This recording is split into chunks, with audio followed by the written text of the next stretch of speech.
영안이 열려 예수님을 보는 성도님들이 되시기를 주님의 이름으로 축원을 드립니다. 오늘 이 말씀을 중심으로 너는 무엇이 보이느냐 라는 설교의 제목으로 함께 은혜를 나누고자 합니다. 예수님이 벳세다에 도착하시자 기다리던 사람들이 몰려들기 시작했습니다. 그리고 그 가운데 앞을 보지 못하는 맹인한 사람을 데리고 와 고쳐달라고 간청하는 무리들이 있었습니다. 오늘 본문은 예수님이 그 맹인을 고치신 기사로 구성되어 있는 말씀이 오늘 본문의 말씀입니다. 우리는 본문의 사건을 기도와 응답으로 설정하고 조명해 볼 필요가 있음을 봅니다. 그래서 오늘은 본 말씀을 중심으로 너는 무엇이 보이느냐 라는 설교의 제목으로 함께 은혜를 나누고자 합니다. 첫째로 중보기도가 있어야 한다라는 것입니다. 오늘 본문 22절을 보면 벳사다의 이름의 사람들이 맹인한 사람을 데리고 예수께 나와 손대시기를 구하거늘이라고 말씀하고 있습니다. 여기서 그를 데려온 사람들의 믿음을 볼 수가 있습니다. 그들은 예수님의 소문을 듣고 찾아왔습니다. 그들은 맹인의 눈에 손을 대기만 하면 고침을 받으리라는 믿음과 확신 그들에게 있었기 때문에 맹인을 데리고 온 것입니다. 마가복음 2장을 보면 예수님이 중풍병자를 고치신 기사가 기록되어 있습니다. 네 사람이 중풍병자를 침상에 누인 채 데리고 온 사람들은 환자를 돌보는 도움이 드립니다. 그런데 마가복음 2장 5절을 보니까 예수님께서 그들의 믿음을 보시고 말씀하여 주고 있습니다. 한마디로 그들은 중보기도하는 사람들이었고 주님은 그들의 믿음을 보신 것입니다. 나를 주님께로 데려온 사람이 있었던 것처럼 나도 누군가를 주님께로 데려와야 할 사명과 책임이 있음을 일깨워 줍니다. 그 누군가의 기도 때문에 오늘의 내가 존재하게 된 것처럼 나도 그 누군가를 위해서 기도할 줄 알아야 합니다. 또한 죄로 인하여 죽어가는 사람을 주님께로 데려옵니다. 고독하고 힘든 인생을 살아가는 사람들을 위해서 기도해 줄 줄 알아야 합니다. 내 자신과 가족만을 위하여 기도하는 사람이 이제는 내 주변을 위해서 기도할 수 있는 사람으로 변화되어야 한다는 것입니다. 매주 수요일 저녁마다 중보기도팀이 여러분을 위해 기다리고 있습니다. 기도는 만사를 변화시킵니다. 여리고성은 아직도 무너집니다. 홍해는 지금도 갈라집니다. 위기를 축복으로 역전시킬 수 있는 여러분이 되기를 축복합니다. 저를 위해서 기도해 주셨던 두 여인이 있습니다. 한 여인은 수능 안씨였고 한 여인은 풍천 노씨입니다. 한 분은 세상을 떠나신 제 어머님이셨고 한 사람은 제 아내입니다. 만일 두 사람의 중보기도가 없었다면 오늘의 나는 어떻게 되었을까 생각해 봅니다. 그리고 늘 감사하며 사역에 충실하려고 늘 도전하고 있습니다. 중보기도는 위대한 힘이 있는 줄로 믿습니다. 우리 교회도 매주 수요일 오후 6시 50분에 중보기도가 있습니다. 기억하시고 열심을 내어보시기 바랍니다. 남편은 아내를 위해서, 아내는 남편을 위해서, 부모는 자식을 위해서, 자식은 부모를 위해서 기도하는 중보기도하는 팀이 되기를 원합니다. 레니 울프가 작시 작곡한 복음송이 생각납니다. 당신이 지쳐서 기도할 수 없고 눈물이 빗물처럼 흘러내릴 때 주님은 아시네. 당신의 연약함을 사랑으로 돌봐주시네. 누군가 널 위하여 누군가 기도하네. 내가 홀로 외로워서 마음이 무너질 때 누군가 널 위해 기도하네. 미국의 작곡가 레니 울프는 가스펠송으로 그래미상까지 받은 작곡가입니다. 그는 재즈 스타일의 노래를 현대 교회 음악으로 연결시키는 선구자적 교회 음악을 찬양을 만들어낸 당사자입니다. 이것이 바로 기도와 찬송의 힘이 되었던 것을 여러분 기억하십시오. 둘째로 예수님을 만나야 합니다. 오늘 본문 23절에 보면은 예수께서 맹인의 손을 붙잡으시고 마을 밖으로 데리고 나가사 눈에 무엇을 바르시며 뱉으셨다 했어요? 눈에 침을 뱉으시며 그에게 안수하셨다라고 말씀하고 있습니다.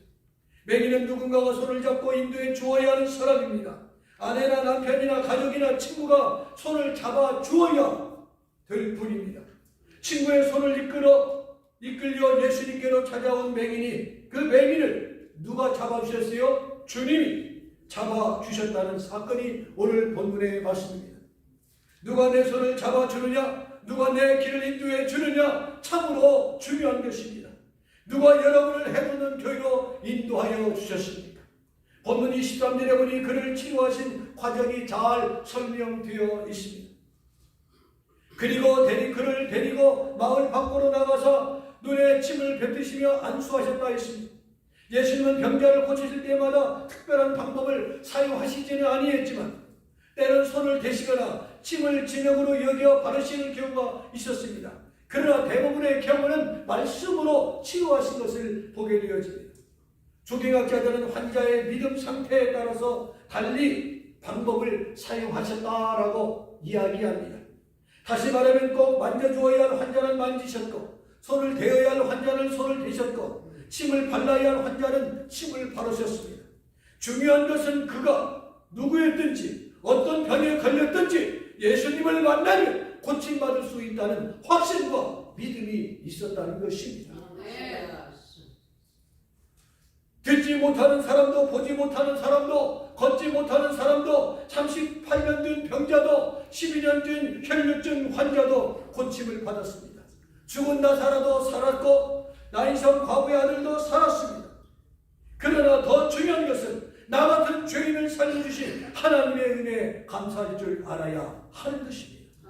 다시 말하면 예수 믿는 사람마다 멸망치 않고 영생을 얻게 되었다는 사실입니다. 우리는 예수 믿고 삶의 질이 달라지고 삶의 가치관이 달라져야 할 줄로 믿습니다. 예수 믿기 이전과 예수 믿은 이후에 나의 삶은 어떻게 변화되고 어떻게 달라져가고 있고 어떤 가치관을 가지고 살아가고 있느냐 한 번쯤 진단해 볼 수 있는 여러분이 되기를 축복합니다. 사람을 다이아몬드에 비할 수는 없지만 우리 모두는 다이아몬드보다 더 귀한 무엇입니까? 보석인 줄로 믿습니다. 여러분은 보석 같은 분들입니다. 그렇게 자신이 없습니다. 여러분은 보석 같은 분들입니다. 보석보다도 더 귀한 분들이에요. 그런데 세상을 사는 동안 이런 일 저런 일로 인하여 상처받고 지울 수 없는 흠집을 우리에게 갖고 살아갑니다.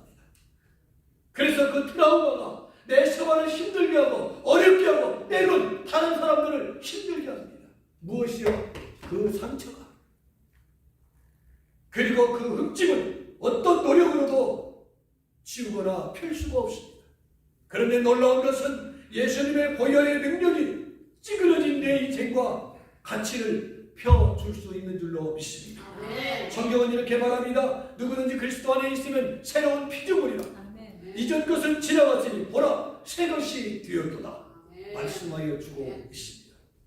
잘못된 내 생각, 내 습관, 삶의 태도를 고치려면 예수님을 만나야 할 줄로 믿습니다. 내 영이 고침받고 내 삶이 자유로워지려면 십자가에 달리신 예수 그리스도를 만나야 하는 것입니다. 병든 가정, 병든 사회, 병든 나라가 고침을 받으려면 주님 앞에 나와 무릎을 꿇어야 문제가 해결되어지는 줄로 믿습니다. 주여 맹인의 손을 붙들어 주신 것처럼 내 손을 붙들어 주옵소서. 내 머리에 안수하여 주옵소서. 나로 하여금 보게 하여 주옵소서. 할렐루야 아멘하는 여러분이 되기를 축복합니다. 마지막 세 번째 말씀은요, 예수님을 보아야 합니다. 오늘 본문 23절에 보니까 너는 무엇이 보이느냐? 그의 대답이 24절에 나와 있습니다. 그는 사람들이 보이나이다 라고 했어요. 그러나 그의 눈에는 보이는 것이 무엇이었습니까? 나무 같은 것들이 걸어가는 것처럼 희미하게 보인다라고 말씀하고 있습니다. 개안 수술에 성공한 사람들의 이야기를 들어보면요, 눈을 감았던 붕대를 푸는 순간 1.5의 시력이 나오는 것이 아닙니다. 희미하게 보이다가 점점 시력이 회복되어지는 것입니다.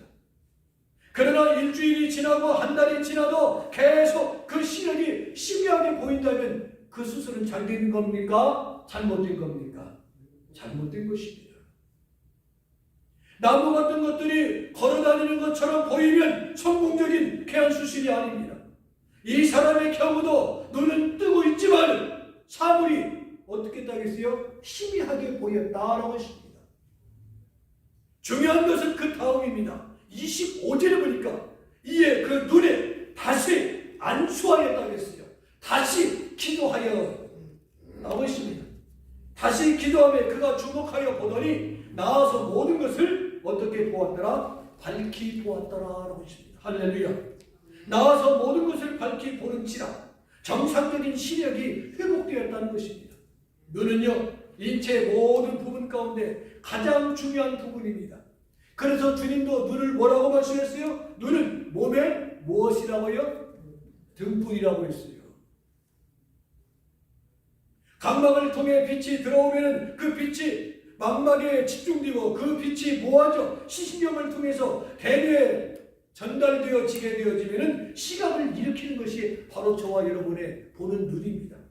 우표 크기만한 망각 속에요 1억 3천 개의 세포가 들어있다고 합니다. 그 세포는요 약한 빛까지도 식별해내는 초강도의 능력을 가지고 있습니다.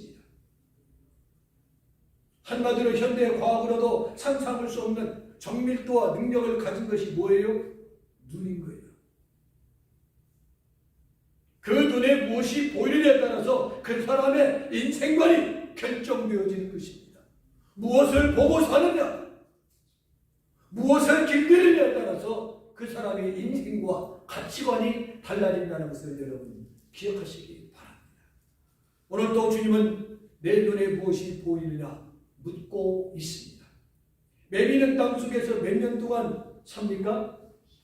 17년 동안 산다고 합니다. 몇 년 동안이요? 17년 동안.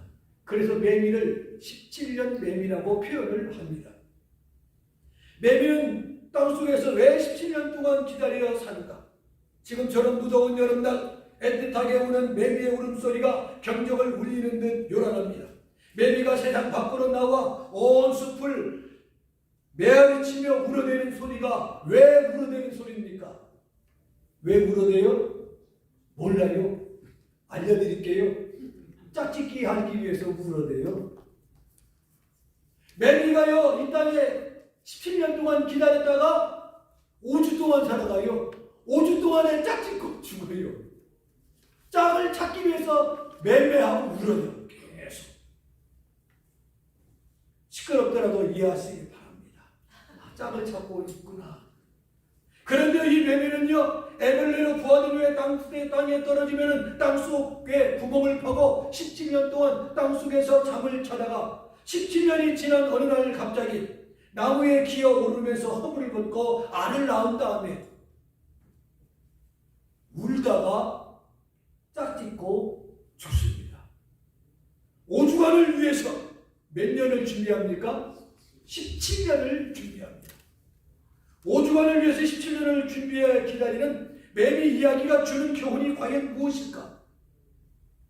저와 여러분 좀 더디더라도 차분하게 준비하는 저와 여러분 되기를 축복합니다. 바르게 돈을 벌읍시다. 그 기간이 17년이든 20년이든 30년이든 서두르지 말고 준비하는 저와 여러분이 되기를 원합니다.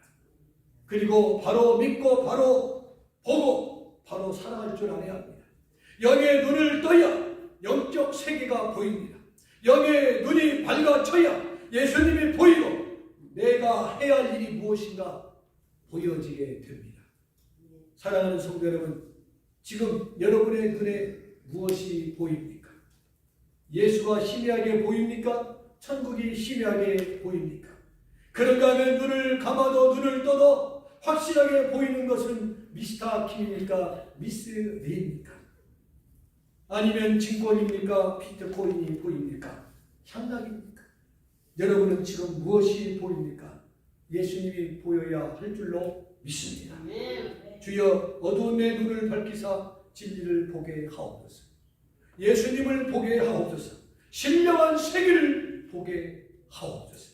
오늘도 예수님만 보고 믿고 따르는 저와 여러분 되시기를 주님의 이름으로 축원을